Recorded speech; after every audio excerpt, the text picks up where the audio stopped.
के संवेदनशील और यशस्वी मुख्यमंत्री सम्माननीय भजनलाल शर्मा जी, हमारे प्रदेश के जुझारू और कर्मठ प्रदेश अध्यक्ष सम्माननीय मदन राठौर जी, हमारे विधानसभा के अध्यक्ष श्री वासुदेव देवनानी जी, हमारे प्रभारी और भारतीय जनता पार्टी के महामंत्री राधा मोहन दास अग्रवाल जी, श्रीमती दिया कुमारी जी उप मुख्यमंत्री, श्री प्रेमचंद बेरवा जी हमारे उप मुख्यमंत्री,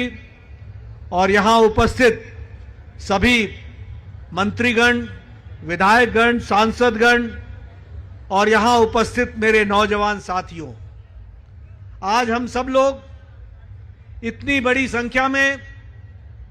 तिरंगा यात्रा में शामिल होने के लिए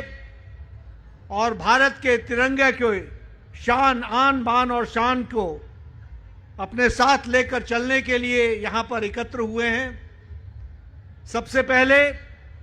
तो मैं राजस्थान में आया हूं, राजस्थान की वीर भूमि को नमन करता हूं, शत शत नमन करता हूं।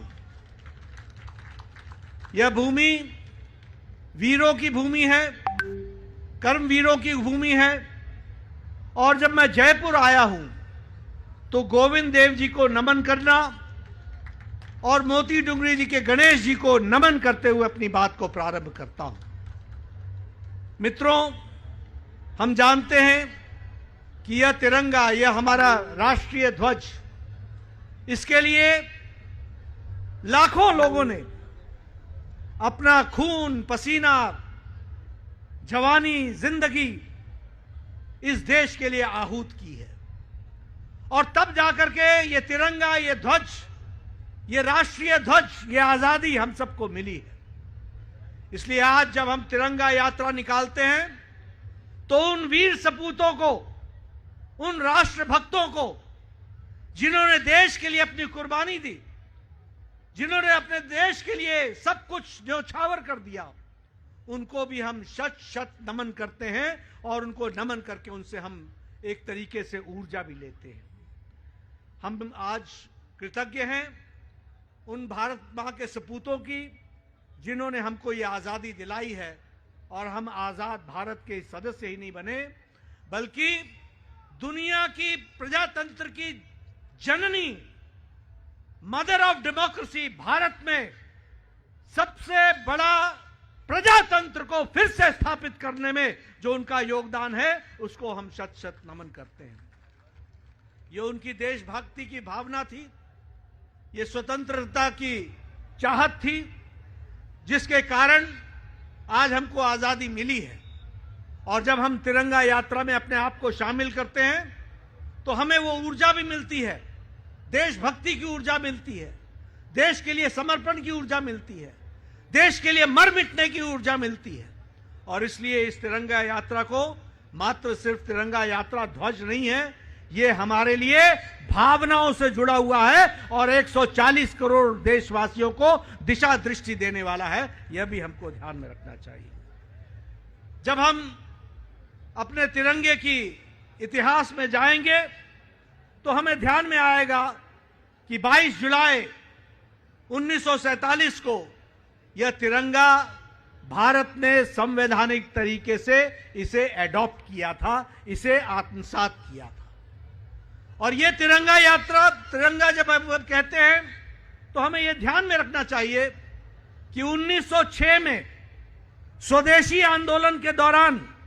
पहली बार, उस समय हमारे राष्ट्र ध्वज नाम की चीज नहीं थी, लेकिन एक भावना थी, और उस भावना को पारसी बेगम स्क्वायर पर कलकत्ता में पहली बार 1906 में फहराया गया था। और हम सबको मालूम है कि 1921 में जो बेजवाड़ा जो जगह है, जो आंध्र में, जिसे हम आज विजयवाड़ा के नाम से जाना जाता है, वो बेजवाड़ा जो था, वहां कांग्रेस के सेशन में एक पिंगली वेंकैया नाम के एक नौजवान ने पहली बार इस ध्वज के बारे में, यह तिरंगा का सपना उस समय गांधी जी को दिखाया था। और उस समय जो ये इसके रंग थे उन रंगों को ध्यान में रखते हुए और साथ में उसमें एक स्पिनिंग व्हील चक्र उसको भी उन्होंने उसमें दर्शाया था। 1947 में जुलाई में इसे हम लोगों ने फिर से अपनाया और 3 रंगों में केसरिया, सफेद और हरा 3 रंगों में ये हमारा ध्वज बन करके तैयार हुआ और साथ ही साथ इसमें जो हमारे धर्म चक्र अशोक का वो धर्म चक्र बीच में उसमें डाला गया जिसका अर्थ था प्रगति और उसके साथ साथ अपने आप को जोड़ने की हमारी इच्छा जो थी वो उसमें प्रतिपादित हुई थी। সুস্থ থাকার একমাত্র ঠিকানা কাছড়াপাড়া পলিক্লিনিক বা নাইট অ্যাঞ্জেল নার্সিং হোম। কেনাকাটার একমাত্র ঠিকানা আগমনী বাসন্তী।